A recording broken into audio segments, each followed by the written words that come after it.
Аса құрметті Садыр Нұрғожаевич, қадірлі қырғыз делегациясының мүшелері, бауырлас қазақ еліне қош келдіңіздер деп айтқым келеді. Ең алдымен менің шақыруымды қабыл алғаныңыз үшін зор алғыс айтамын. Мұны Қазақстанға деген шынайы құрметтің, екі елі арасындағы ынтымақтастықты нығайтуға деген ұмтылыстың айқын көрінісі деп білемін. Екі тарап үшін де бұл сапардың мән маңызы айрықша. Бүгін біз одақтастық қатынастарды нығайту және кеңейту туралы тарихи келісімге қол қоямыз. Осы маңызды құжат қазақ-қырғыз қатынастарының дамуына тың серпін береді деп мен сенемін. Ел аузында қырғыз бен қазақтай бір-біріне жақын халық жоқ деген сөз бар. Бұл дұрыс айтылған тұжырым.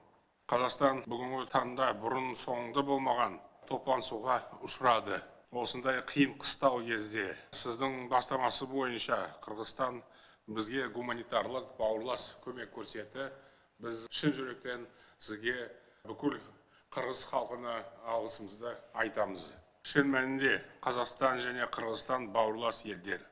Біз тату тәтті көршіміз, салты мен тарихы тамырлас достығы жарасқан халықтарымыз. Әрдайым бір-біріміздің тілеуімізді тілеп жетістіктерімізге қуанамыз. Соның арқасында біз берік одақтастыққа айналып, стратегиялық әріптестікті дамытып келе жатырмыз.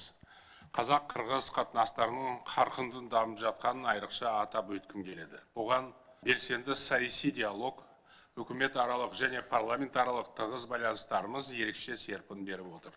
Екі жақты сауда-экономикалық ынтымақтастық жылдан жылға нығайып келе жатыр.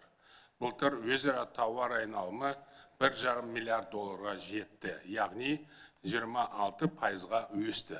Алдағы мақсатымыз алыс-беріс көлемін 2 миллиард долларға жеткізу. Сонымен қатар осы бағытта болашағы зор бірқатар жоба қолға алынды.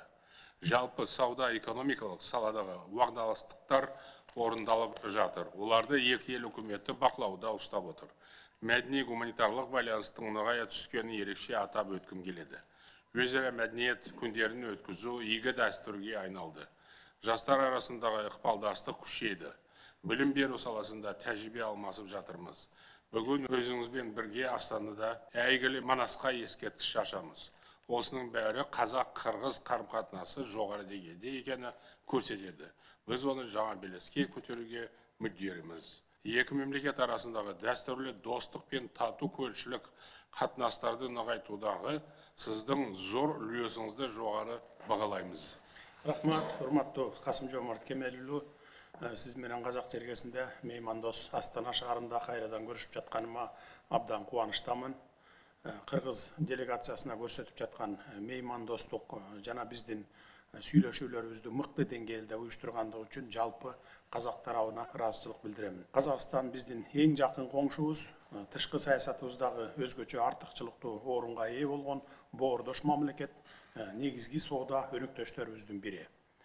Биздин мамлекеттердин ортосунда эч кандай саясий жана аймактык карама-каршылыктар жок деп дайыма айтып келем. Урматтуу Касым-Жомарт Кемелұлы, мамлекет башчынын кызматына келгенден бери эле мен кыргыз-казак кызматташтыгынын маселеси болобу, башка эл аралык маселелерде болобу, сиздин колдооңузду алуудамын дайыма. Биз бир тууган мамлекеттердин башчылары катары өз ара ишенимдүү мамилелерди түзө алдык деп ойлойм. Учурда боордош Казакстан Республикасы өлкөнүн аймактарындагы суу ташкындарынын кесепеттери менен күрөшүүдө.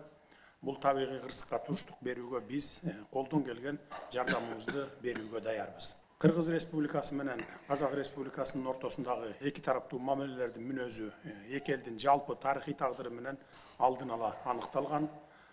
Тарыхы болбой, эл болбойт, тамыры болбой, жер болбойт дегендей, Кыргыз менен Казак элинин кылымдарды карыткан тарыхы бар бир эл.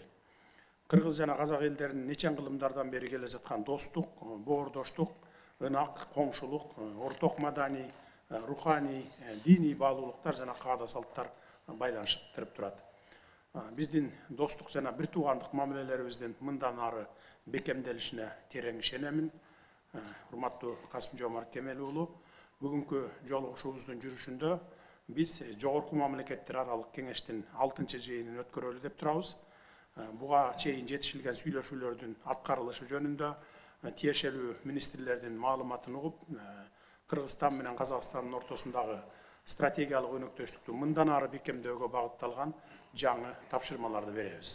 Сүйлөшүүлөр бүткөн соң сиз менен бирге Кыргыз баатыры Айкөл Манастын Астана каласындагы айкелинин ачылыш аземине катышуубуз пландалган.